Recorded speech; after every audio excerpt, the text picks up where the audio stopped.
Hello, everybody, and thank you for tuning in to the Liberty Report.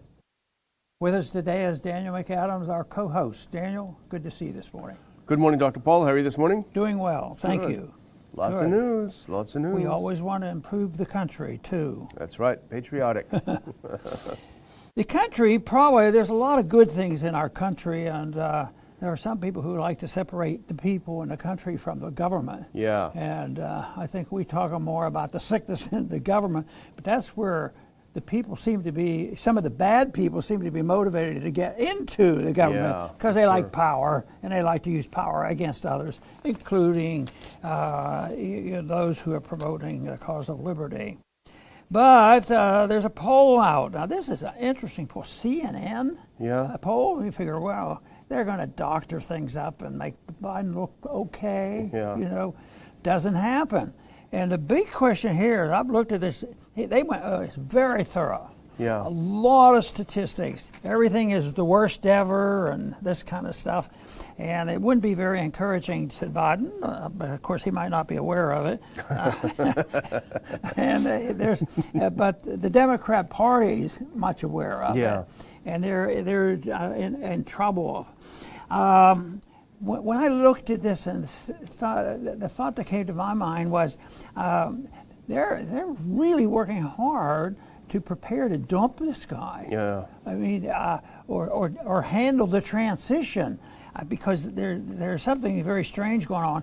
We've talked about it because everybody's talking about it. This guy's not quite with it. Yeah. And so they said that they're in a bind. The Democrats are in a bind. Are they going to wait for 2.5 more years to see how much more damage he's had done?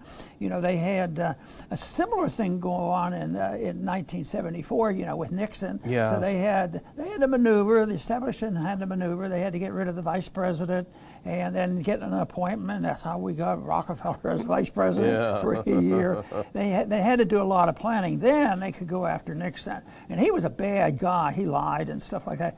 But now that I look back, Nixon probably wasn't all that bad. No, exactly. Let's do a poll. Let's have a poll between Nixon and Biden right now. Bring back Nixon. That would be interesting. I do not think this poll was a sudden change of heart, and that they wanted to be more journalistic and regain some of their confidence that people at one time had with CNN. And I think it has something to do with the rearrangement, and they're desperate. They don't know what to do, and we're going to see a lot of that happening. But I don't think we know the answer, nor does anybody else know exactly how this transition is going to work. This is a little bit different than the average mid-year election, and I've always kidded and sort of laughed at when you're in a campaign. Supposed to say, this is the most important campaign ever in the history. Everybody, just say the whole history depends on this election coming up. And I always thought, I hear that so many times. But like I've said before, this one might be pretty doggone significant, and who knows what will happen. But anyway, I don't think that Biden read this result of this poll and started to rest. I don't think the Democrats have started to rest with ease now and say, this is no big deal. People just starting to hear the truth. And one place I read, I don't know whether this is accurate or not, that Trump's attitude was changing a little bit, that he wasn't quite as aggressive. And that might not be a bad idea. Let's just let the Democrats do what they're doing the worst. Yeah. So anyway. Well, it's a new poll. It was commissioned by CNN and it was conducted by SSRS, a polling company, between June 13th and July 13th, and it measured, the Biden administration on a number of things. But the one thing that stuck out, I think, the biggest for us, and I think the reason why we're leading with this story, if we can put it up. Now, this is a journalist from CNN, Marshall Cohen, and I've highlighted something that I think is very interesting, and that's Ukraine war. The president is underwater in Ukraine war approval, 46 to 52. The majority of Americans oppose his Ukraine policy. Now, it shouldn't surprise people who are savvy enough to watch the Liberty Report, of course, because we've talked about how an abysmally low percentage of people believe that this economic problems is a result of Putin's price hike. Nobody believes that anymore, although the president persists in trying to do this. But the numbers on Ukraine are very significant. And what I think this signifies is you're going to start seeing a change. And this, you said it before, sometimes this is the better part of democracy, because when you start seeing people losing faith in this and realizing that they've been scammed, then the politicians, of course, will follow, because by and large, they're cowards with a couple of exceptions. So I think you're going to start seeing, with these numbers reversing on Ukraine, you're going to start seeing Republicans standing up and saying, hang on a minute, why are we spending billions and billions of dollars to Ukraine when my constituents can't even pay their bills? And once that starts, I think we're going to see, as we did with COVID, when a few people with the courage to speak up spoke up, then you start seeing the tide follows, and I think that's what we're going to see on Ukraine. You know, all the time when the countries leading up to war, a lot of polls are done, and a lot of manipulation, a lot of propaganda and all. I think this is somewhat different than the propaganda we listened to for so long about Iraq. Yeah. Because if you remember, early on, the American people instinctively said, what do we want to do that for? What do we want to do that for? And so they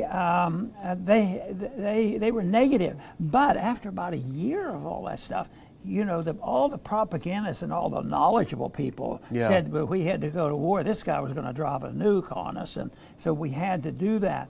And in this case, there was support, you know, for the war. And now what you mentioned and what is in this poll is that they're withdrawing their support, and they're asking questions. They went along with it, and maybe this is they're going in the right direction right now. That's what I think could be happening. Well, one of the things to give you credit, you know, back in the Iraq War, as you say, Congress was, you know, the Republicans were completely all in on it. And you started holding lunches for Republican members, bringing in conservative speakers, talking about how the war was a bad idea. That started to turn things on Capitol Hill. I don't know, there are a couple of people there that I would imagine could do something like that. But if you voted for the billions, you're going to have a hard time standing up in front of your constituents and saying, well, I didn't know, I wasn't paying attention. So anyway, here, I want to put up just some crosstabs. I remember back in your office when your chief of staff, Tom Lazzardo, whenever he looked at a poll, he said, you got to look at the crosstabs. And here's just a little sample of them, just so you can see. This is SSRS, the company that conducted the poll. And you can see here, overall, on Ukraine, 46 in favor, 52 opposed. With men, it's slightly more opposed. So you're seeing a real shift. And there are some other numbers in here that we probably should bring up, and we can put up that next.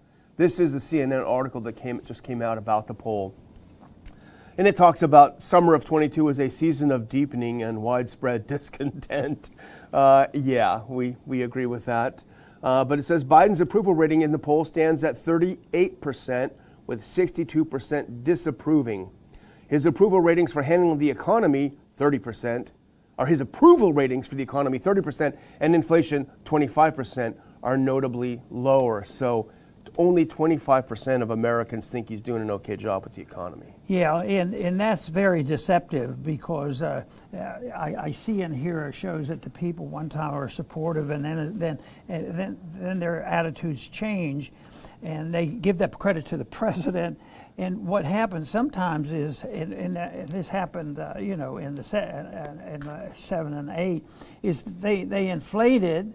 And because they say, oh, there's a recession here, and then they said we got out of the recession. No, and this sort of indicates that they believe that this was sort of had a recession here, got better, back and forth. This is all one recession. And they said, well, how do you account for these numbers? Why do sometimes these numbers look better? It's because they print all the money and they put it out there, and they confuse debt. You know, and stocks going up and prices going up. Even a little inflation shows a sign of growth. So it's deceiving to say that they're having economic growth, because they just put out $10 trillion spending. fake money. Oh yeah, sales just went up. Yeah. You know? So it is very deceptive, and even the crosstabs can't fully explain all of that. Yeah. A couple of other quick numbers on there, which is further bad news. On Democrats who were polled in this poll, Biden has lost 13% since the spring poll. So from the spring to now the summer, 13% in approval ratings. And only 12% of Americans say that Biden is handling the economy very well, or extremely well. So very, very, very bad numbers. The thing is, Dr. Paul, and you do always say, and you're right, that people vote with their bellies.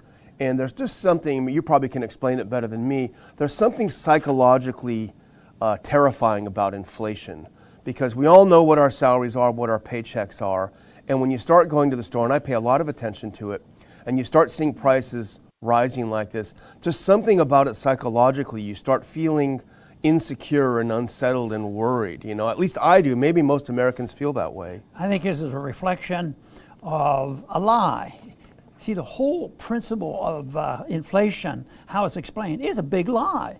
They say, oh, there's price gouging. Labor wants too much money. And they have all these excuses. Oh, it was Putin's fault. You know, oh, it's the oil that gave us all the inflation. They have all these things because most of them know what they're doing. They're inflating the currency, and what we're witnessing is the valuation of the currency. And that's not very popular. So the people who do understand it can't afford to tell the people, you know, the problem is you're too many hogs out there that you put the pressure on the congressman that for him to stay in office, and he has no courage himself, he's there for the wrong reason too. Yeah. They say, we'll put the pressure on him to spend. Well, we don't have any money. Well, we'll tax you. Oh, no, we don't like taxes. Oh, okay. We have this neat little thing called inflation. So it's very confusing. It's built on a lie. They try to lie their way out of it, saying, you know, different things cause it. The weather causes it, whatever. So, but there is, and the reason why they're tempted to mislead is there's a little bit of truth of what they say. They say, well, you know, we have Ukraine. We're spending trillions of dollars on all this, and we had COVID. We spent trillions of dollars.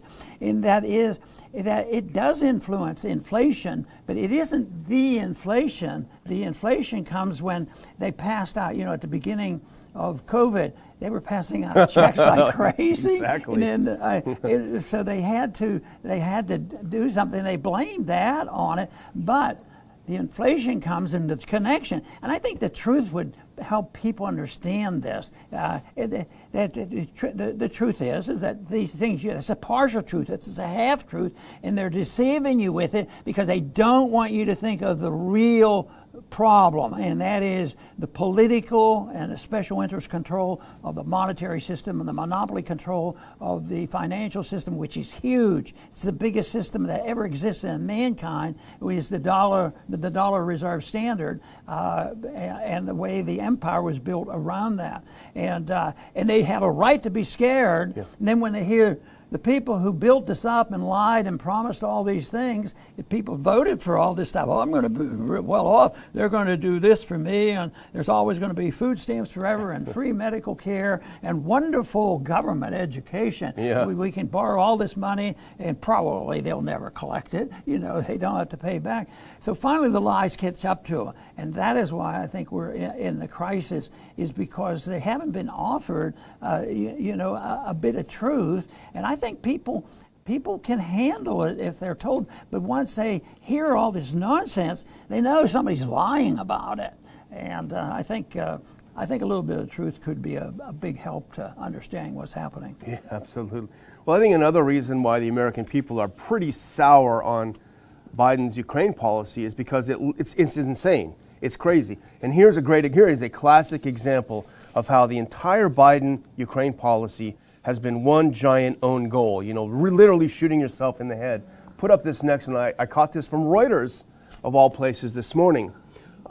Saudi Arabia now buys cheap Russian oil so it can sell its own oil to the West. Russia wins, Saudi Arabia wins, and the West loses. So what's happening, Dr. Paul, because you know the Saudis and the Russians are getting along very, very well, unlike when Biden went over them, basically didn't get much out of it. What's happening, and you can't help but laughing. So the Russians are deeply discounting oil to sell to the Saudis. The Saudis are buying super bargain oil for their own power generation, and then they're selling oil at world prices back to the U.S. So we are literally paying a premium, and Russia and Saudi Arabia are getting rich on this policy. I wonder if it's good instincts for capitalism, how they're able to maneuver that. But it's wicked and it's dishonest. But you know, something that'll go along with what I was saying a few minutes ago about the lying that goes on and deceiving the people. There was another rating on the media. Yeah, the Gallup poll, yeah. Another Gallup poll. Media confidence rating drops to fresh record lows, and that's exactly it. This is the other poll was at least showing that a little bit of honesty, that we can find out what the people are thinking about. But when it comes to watching your television, I mean, we knew it was bad, but nobody gives a darn about that. And then a few of us, including myself, we're hopeful, you know, with social media, this sounds like a good idea. Independence and no control and First Amendment rights and, you know, do all kinds of things with it. And what happens is they ended up doing that, and all of a sudden the social media becomes an arm of the government. Yeah. And so the media has to, when you talk about the media, you have to include, you know, this social networking kind of thing, which is a real mixed bag of corporatism and government, and it's a type of system that still has a lot of influence, even though if they click on ABC or CBS or something, but most people don't click on anymore, and then they are cautious. They know not to accept everything they say as gospel. Yeah, it's look good to actually put up that clip. This is from Gallup, and via Zero Hedge for us this morning. But this was a poll conducted last month, and they've done this for a number of years, a number of decades actually. The level of confidence Americans have in what we would say now mainstream media. Of course, back then it was just media. And I think this does explain, as you suggest, Dr. Paul, the reason why there's such a crackdown on social media, and that crackdown is instigated by the mainstream media, which of course has been embedded with government for a long time.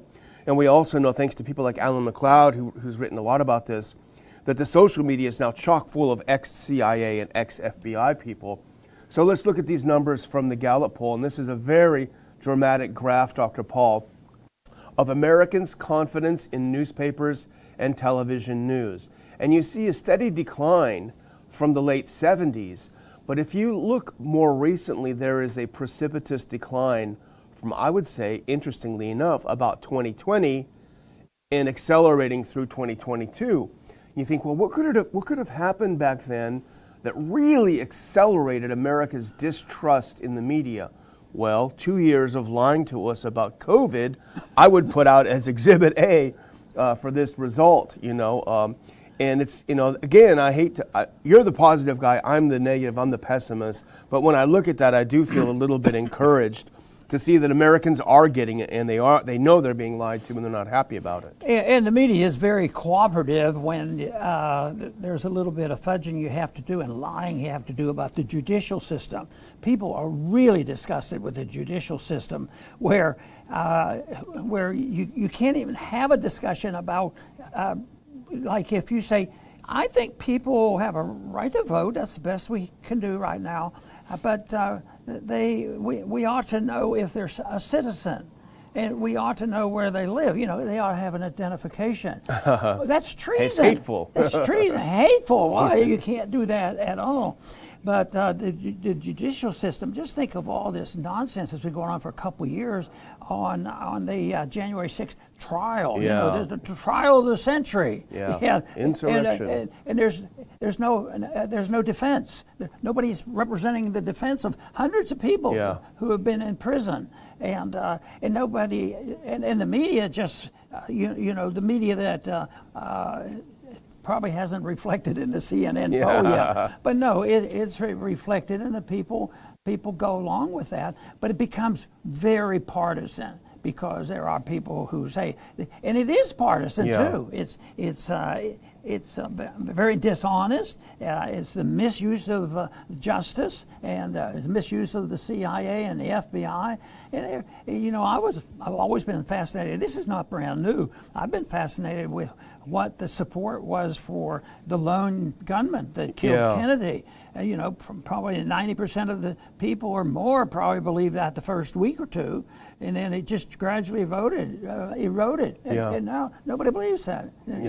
It's taken for granted that there was not a lone gunman, and Oswald didn't do it. So it's something that people have lost confidence. And how does the system work if you don't have confidence? How does any system work? How does any social relationship work if there's not trust and confidence? And I would think of that would be true in medicine. I think that should be true in education. If you can't trust your professors, but when one of my sons went off to college, he says, "Dad," he says, the guy's teaching economics.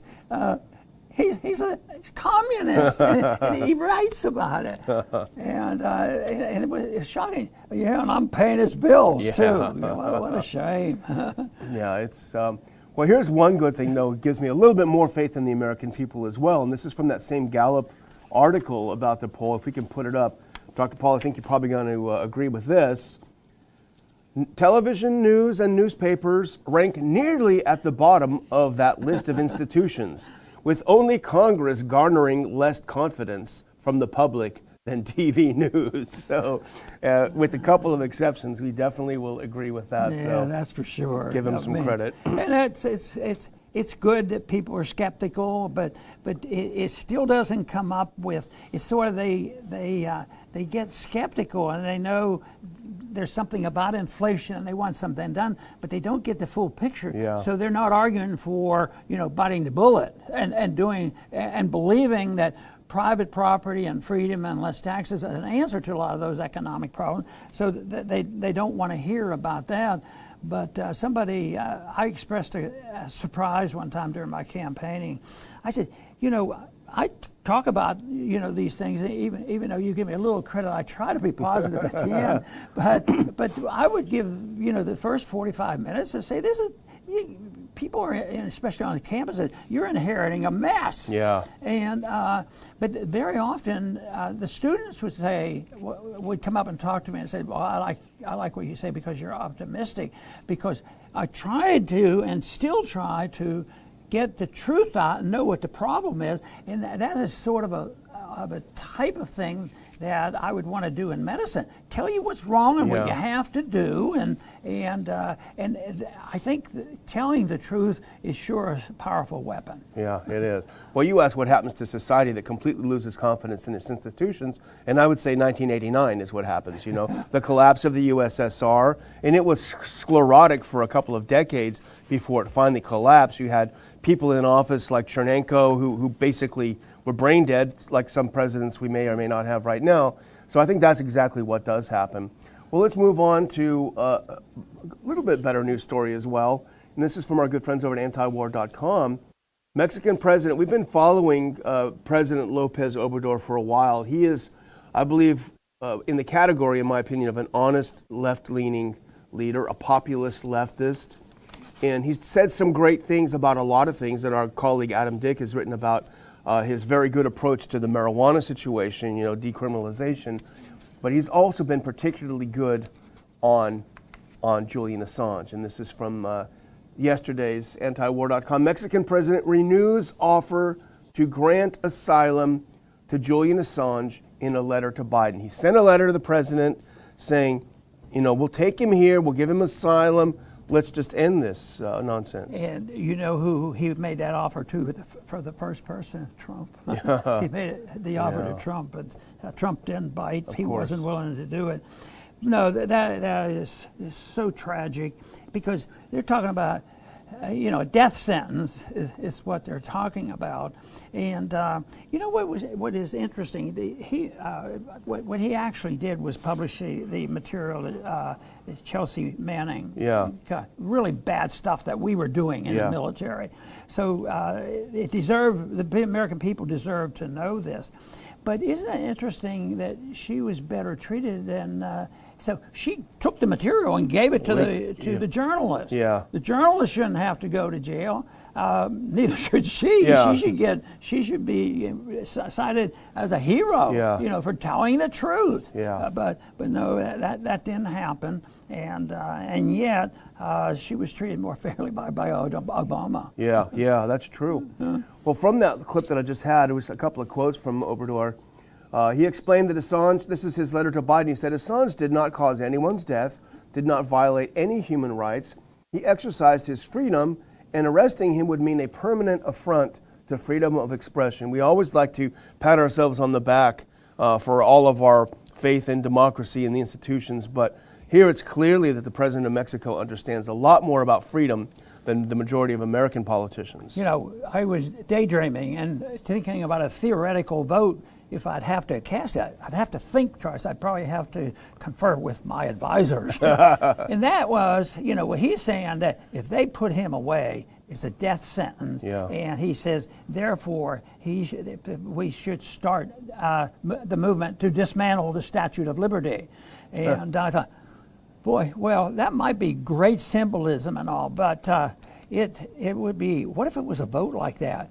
I think it would be tough to tear down the Statue of Liberty. That would be a little rough. So, but the point, I'm sure he's talking symbolically. He doesn't have any authority to this, but he does make this point. He sincerely believes that people should be treated differently, and that's where we should be having more coalitions. If we're talking to other governments, non-intervention doesn't mean you can't talk to people, and I think talking and diplomacy, as long as it's always for the purpose of moving for more peaceful relationships, you should do it. But when it's there playing these games on how we're going to maneuver this, and we're going to threaten to do this, and put sanctions on this, and we're going to move our troops right to your border, and it's back and forth, because neither side is going to be angelic about the whole deal. Yeah. Well, we can't let this pass without one great quote from the Mexican president. If we could put that next one on, that next clip, because this you pointed out to me and it's great. He said, last month, Lopez Obrador called Assange, quote, the best journalist of our time. What a great line. That's right. Great line. Does not deserve to be in jail. Let him go to Mexico. It's not going to bother anyone down there, at the least. Sure wish I knew a better way to get that point out there. Yeah, I think if we had fair access and got our message out, I believe most people would say, I didn't really understand that. Why are they doing this? Yeah. But the trouble is, I would think that 80, maybe this is overstating. I think maybe 75, 80% of the American people say, "Who's Assange?" Yeah, a lot of people. And what did he do? What did he do? Very sad. He stole our secrets and gave it to the enemy. That kind of stuff. The propaganda has sunk in. Well, speaking of the enemy really is the military-industrial complex. And let's put up this next clip. Dr. Paul, Pentagon nears deal with Lockheed for 375 F-35 stealth fighter jets. Now, you sent that to me this morning with a little line, I guess they fixed the problems with the F-35. I guess they probably have not. But, then we had, when we looked at this, we found out that there are lots of choices. I guess it's like a shop. You walk in, I like this F-35. F-35As, F-35Bs, and F-35Cs. And but each part of the military probably has to have their own, because the Navy probably needs a different airplane. And that might be the excuse. But I bet you the other excuse is we can spread the largesse around because every state usually participates in big things. And so they can pass this out, and it'll be a jobs. That's why they don't care whether it works or not. It's a jobs program. They don't realize that there's a cost, and instead of what? Maybe those millions of dollars could have been spent if the people had been allowed to keep it, and maybe they'd have money in the bank today and not have to worry about paying for their food. Because all this stuff is just very, very harmful.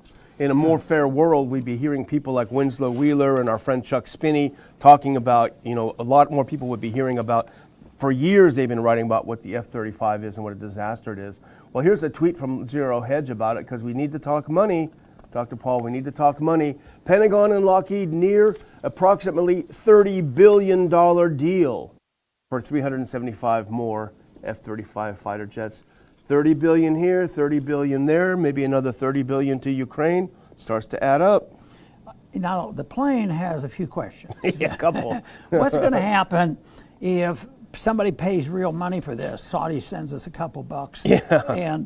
And then the plane doesn't do well. I wonder if they're allowed to sue. And if we'll sue them. The American people are rich. We'll sue these people because we didn't get a fair deal. No guarantees with these airplanes. Yeah. It's not like Amazon. You don't just send it back. You get a refund. Yeah, that's it. Okay, we have another item. Yeah. This is interesting, and this is one that we had all our plan and we had our little spiel plan, but we had to change it. At the last minute. New news came out, but we did have enough information, and maybe what we want to talk about is Nancy Pelosi. Oh yeah. She's planning to be the diplomat of the world and go to China and make sure everything's working well. And I thought, well, there's a cancellation. Yeah. That's the big deal. That's the big new news. And the cancellation, maybe she got wind that we were going to talk about it and poke a little fun and criticize her trip to China. To Taiwan, yeah. Yeah, Taiwan. And I thought, well, maybe she heard about this, and maybe she thought she was going to. Oh yeah, I bet she was really worried about that. But anyway, guess what? I wonder. You know, we need to check her medical records. It should be public record. Did she ever have a shot? Did she have a vaccine?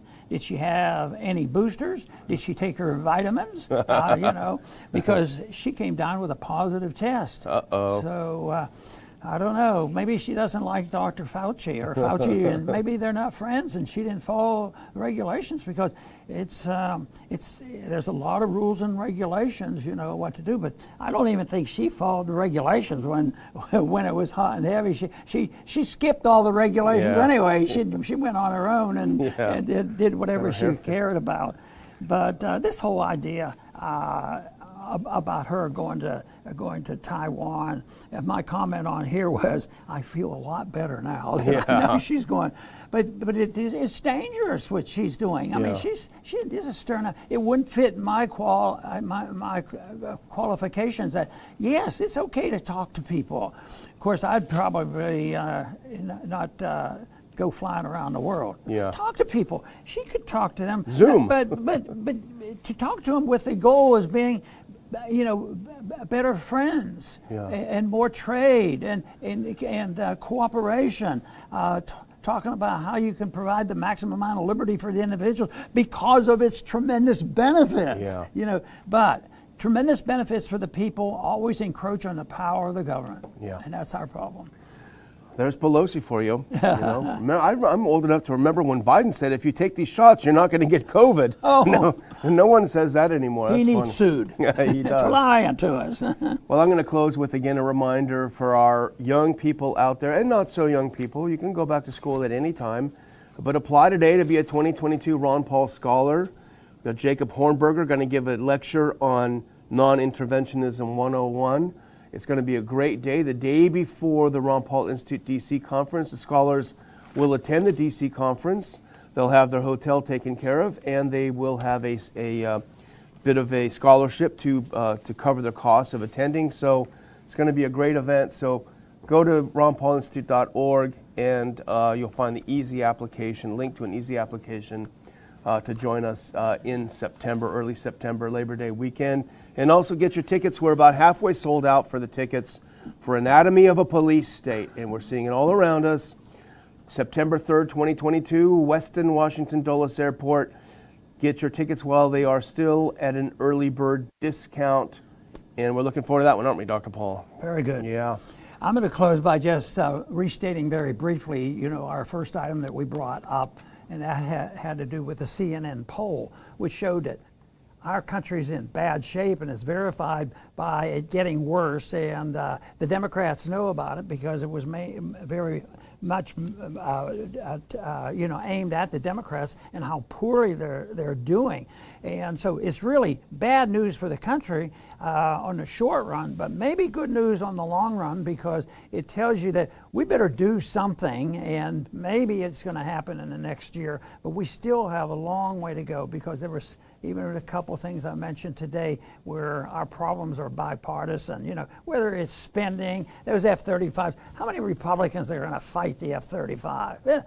Probably not very many. In the military-industrial complex, the power and the control and the money spent there. Then they say, wonder why my gasoline prices are going up. So what we need to do is put more sanctions on Russia. Yeah, that really was a great idea. And let's close down the pipelines and make sure that we can't drill for oil. The prices are going up. It's all this nonsense that goes on, and the polling is very instructive. The CNN polling shows how badly things are going, and the people are sick and tired of it. But the point that I try to make, and make it again, is it's bad, and we know about it. You have to understand why it's bad. I use the example of inflation. If they think inflation is caused by Putin manipulating, the territory over there in Ukraine, and simply saying that, because it won't solve the problem, it'll distract. They do everything they can at government levels, and it's bipartisan, to protect the Federal Reserve and not say to the Federal Reserve, you're the cause, the system is bad, we've endorsed endorsed public spending and deficits, so they're not supposed to matter, and just let it go. They print the money. And it's known, but you can't say that, because guess what? The people still want the spending. So that is the problem. And eventually, one thing that we do know is it's going to end. It would end if you had different people in Congress. That's not going to happen. It's going to end when the spending and the deficits and the inflation gets totally out of control and people just give up. And these statistics shows that we're moving in that direction. So information is what we need out there, has to be correct, and we have to get people to give us information that the people can trust. I want to thank everybody for tuning in today to the Liberty Report. Please come back soon.